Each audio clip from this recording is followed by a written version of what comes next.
Hello YouTube, this is Morgan Airspeed Prime here with my next Sword Art Online Alternative Gun Gale Online review. This one's for episode 12, the finale, which is called Applause. So, at least for now, this looks to be the end of this. As far as I'm aware, there are light novels that go on past this, which means there is actually more source material.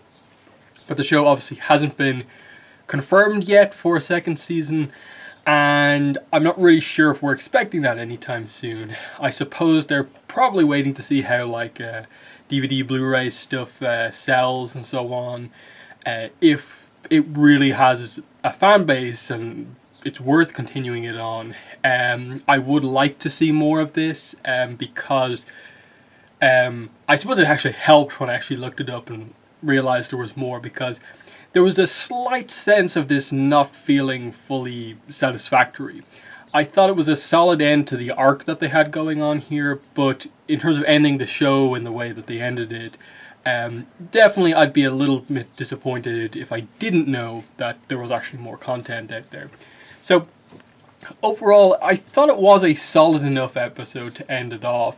I think perhaps maybe my expectations for the character stuff once they got into it at the end were a little too high, but I still was a slight bit disappointed with how they went about doing things. I thought there was a little overemphasis on humor, which took away from some of the depth of what I felt was going on here.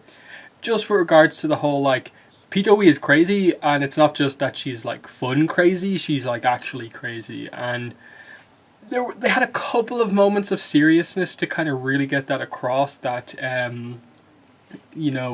here's Len kind of showing how much she cares about Pitoi, trying to get it across, that people care about you, you shouldn't kill yourself after this. And then in real life, of course, once they meet, there's this same level of kind of caring about her, and I'm just glad you're still alive, don't ever do that again.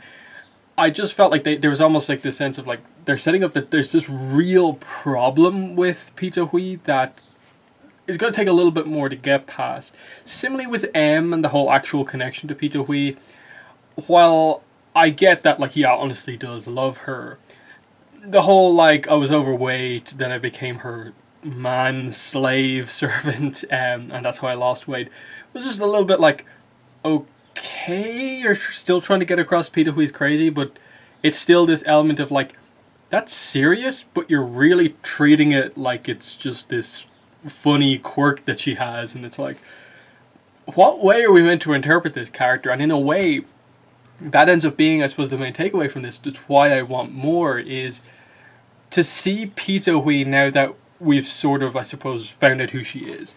Now that we know that, okay, she's like this and she's always going to be crazy to a degree, but once we sort of calm down about all of that, how actually bad is this, and how much of it is it just the drama around what's going on here? Because it almost makes it feel by the end that the whole idea of her being obsessed with SAO, dying in the game, and that element of things, wanting the game to feel more like real life, it almost feels like this secondary thing that they just added on for the sake of this arc, rather than really feeling like that was the core at play here, when she's just a fairly crazy character at a base level. And I think that was the main issue that I would have overall with this, is just feeling that was the big plot point, and while it was got across okay, I don't think they committed to it as fully as they could have,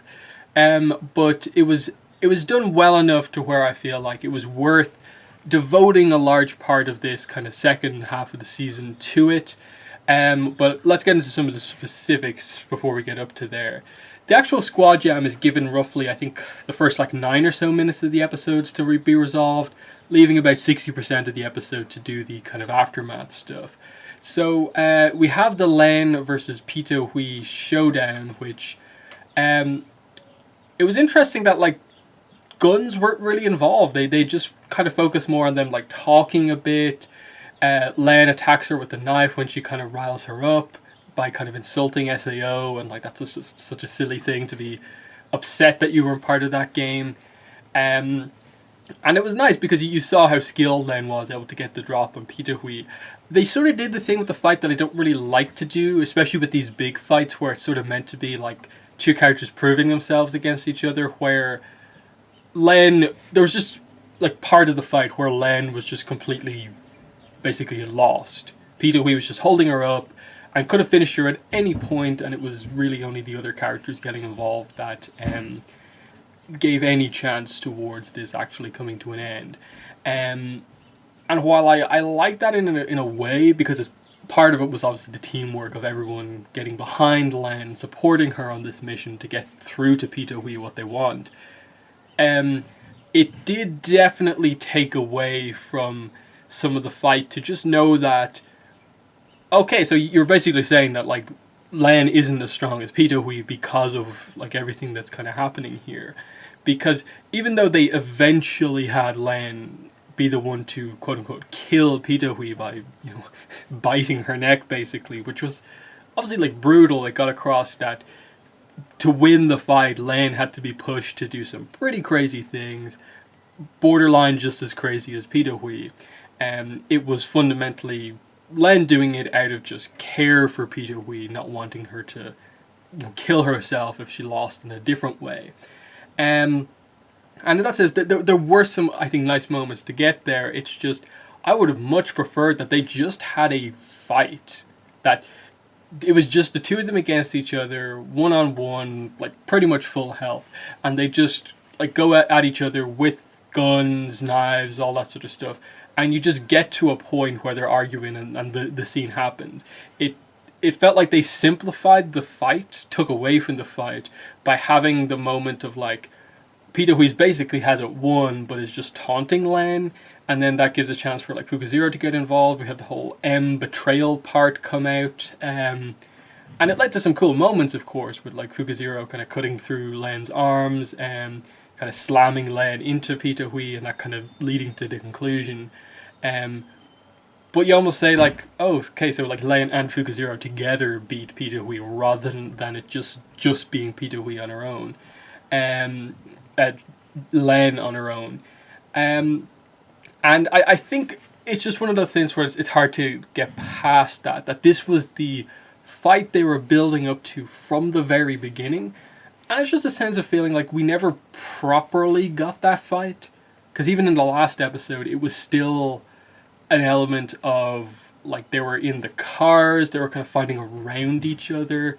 It was still Peter Hui and and like Len doing these plans to get towards her. They never had their actual match, I don't feel.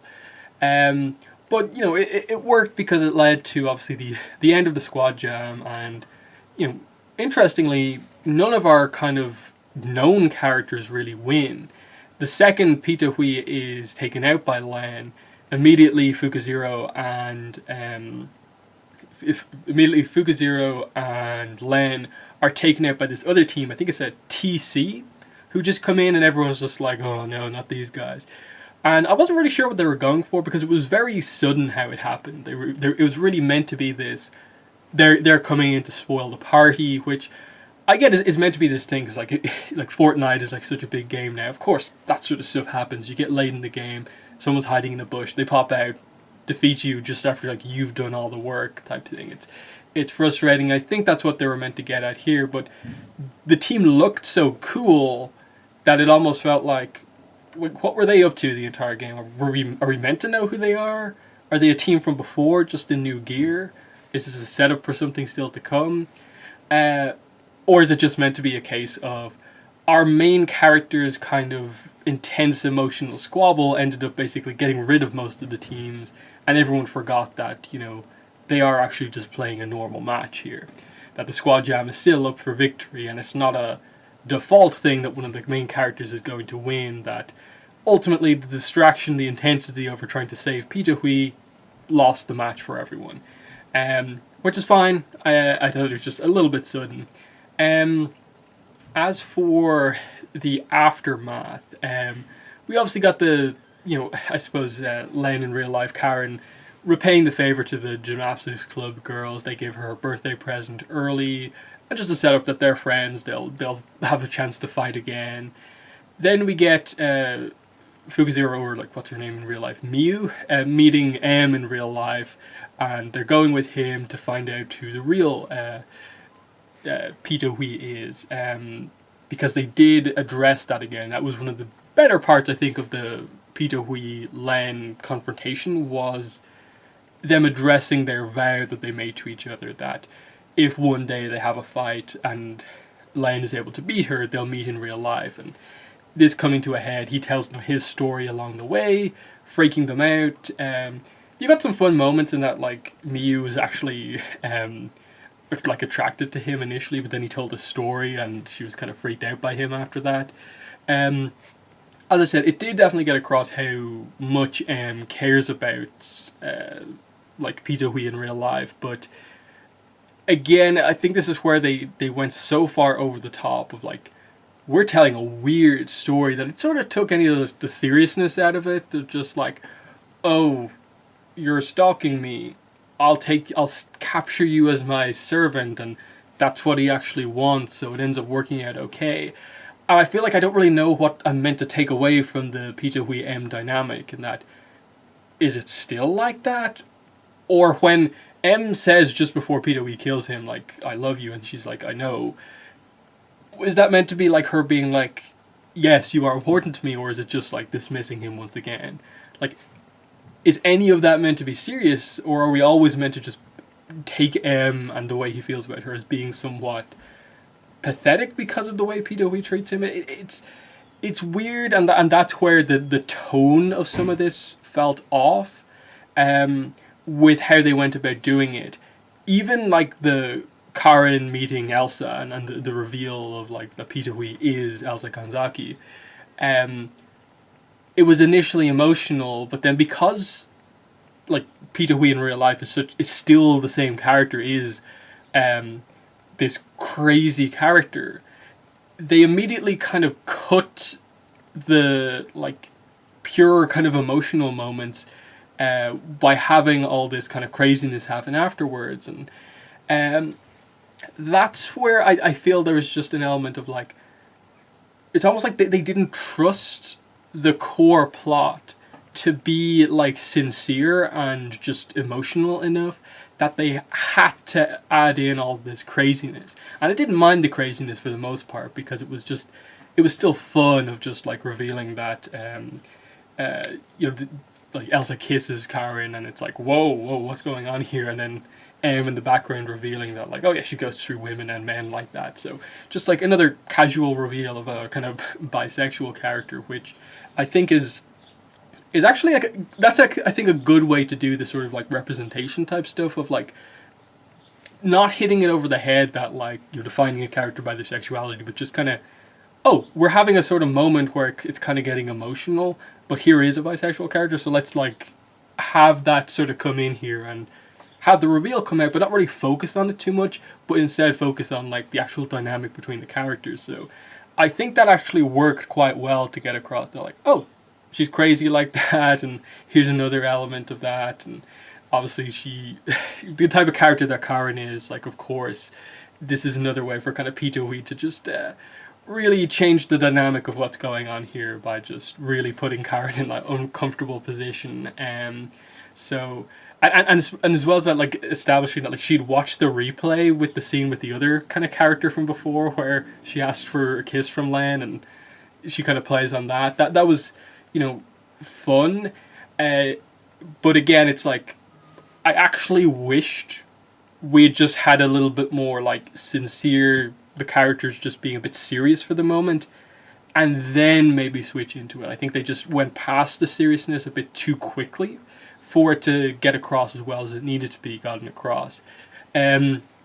Because I thought the core of it, like, they walk into the room and Emma more or less says to them beforehand that, like, oh yeah, Peter Hui in real life is the owner of this establishment, and she helped to get, she basically found Elsa, that, like, she let her play here and sort of made her into a star. And then this character comes out acting like Peter Hui, and immediately it's meant to be this reveal where Karen is actually there fundamentally to meet this other character, but her, like, you know, celebrity hero is Elsa, who's right there. and she walks straight by the other character to Elsa because she's obviously figured it out. And obviously, this was the prediction from the very start. Like, I think by episode 2 or 3, you sort of knew that this was the way they were going, especially with the letter. I thought it was fairly obvious that that was the direction they were heading in, and it was pretty much confirmed by the whole M reveal going into the second Squad Jam that this more or less had to be the way it was resolved, that Elsa was the character in the game, because I think one of the earlier things we got was that, like, she plays with all these different weapons, and she doesn't actually spend that much time in the game. So where's she actually earning the money from? It's because GGO has a system where you can actually just, spend real money to get, like, money in game. So she's just buying all the weapons because she's rich, because she's a celebrity. So I thought that actually was fairly cool, and just how she went over, applauded her for that, and you had their meeting. That reveal worked out quite well, even if it wasn't a surprise at this point. Then I suppose the final scene, the kind of epilogue type thing of just back in the game, they're playing together again, Peter, Hui, and Len. They've planted this trap. It works. They just have this kind of like talk, and the ending note is kind of like, Peter Way says something along the lines of like, I learned that I'm not the most kind of rebellious or kind of over the top mercenary like character in the game. Someone else kind of taught me that there's kind of more, and Len's kind of like, what? Who's like crazier than you? Who could that possibly be? And obviously the implication is that, how did Len defeat Peter Hui in the Squad Jam? By ripping her neck out with her teeth. Like, it's meant to be that over the course of the last 2 Squad Jams, Len has turned into that character who's doing these crazy, absurd things. But because of the type of character that Karen is, she doesn't actually realize that it's as crazy as everyone else thinks it is. And that she's so within herself thinking that she's normal, that she can't see that everyone else sees that she is crazy with the tactics that she has to employ because of the build of character that she has and what she's able to do. So that was good. Will the show get another season? Like, obviously, as I said, there's more content to come. Based on what I saw from the titles, it seems like it's another kind of 2 arcs for like Squad Jam 3, Squad Jam 4, and now that kind of Peter Hui's in the group, the idea would, I suppose, be that you can now have this kind of core group of characters actually form a bigger team. So there's no need for teams of 2, 3, 4 anymore. You could probably have a team of 6 of like Len, Fukuzero, M, Peter Hui, and maybe 2 of the gymnastics club girls, or introduce some new characters that join the team, or else just have a team of 4 key characters with just the 4 I mentioned there. And there's always an option to do other stuff as well. So I'd like to see more of this. I think I would. I think it was good enough that I like the stakes not being as high as it is in SAO, and kind of an extra focus on just, we're playing a game. And I'd almost like them to lean more into that, because in a way, Squad Jam 1 from this season felt like the better arc for what this show actually is as a spin-off. In that I don't want them to always have these like real world consequences for the in-game battles. Instead, I actually just want them to focus purely in on the gun battles, tactics, mechanics of what's going on here, and just play on that. What weapons, what strategies have the teams brought in, where are they placed, how do they fight against each other, more so than trying to bring in a kind of SAO light plot where it's nowhere near as intense as SAO, but it's somewhat similar. That did sort of bring down the plot in the second half of the season, in that it took away some of the action stuff. But I think this show is at its best when it is just doing the action, playing the game. The stakes aren't that high, but the characters still want to win. And that's why the team of Len and M in the first match was so good, because M was giving the tactics, Len was the one executing them, and you saw some really cool sequences in each episode. So I'd like to see more of this. I hope it gets the second season, but yeah, that's my review for this. So I probably won't be doing another video on this. Maybe if the other light novels and manga volumes come out a bit quicker, and we get them before we get a second season, I might review those as they come out. But yeah, I suppose I'll just end this by saying I will be reviewing the Allyzation anime episodes once they come out. Obviously, we know SAO Season 3 is coming in October, so it is the Allyzation arc, and I will be reviewing the anime episodes of that on the channel here. So definitely come October, check my channel out. I will probably put out a video much closer to the time explaining how I'm going to do it. But yeah, that's been the reviews for Alternative Gun Gale Online. Thanks for watching, and bye.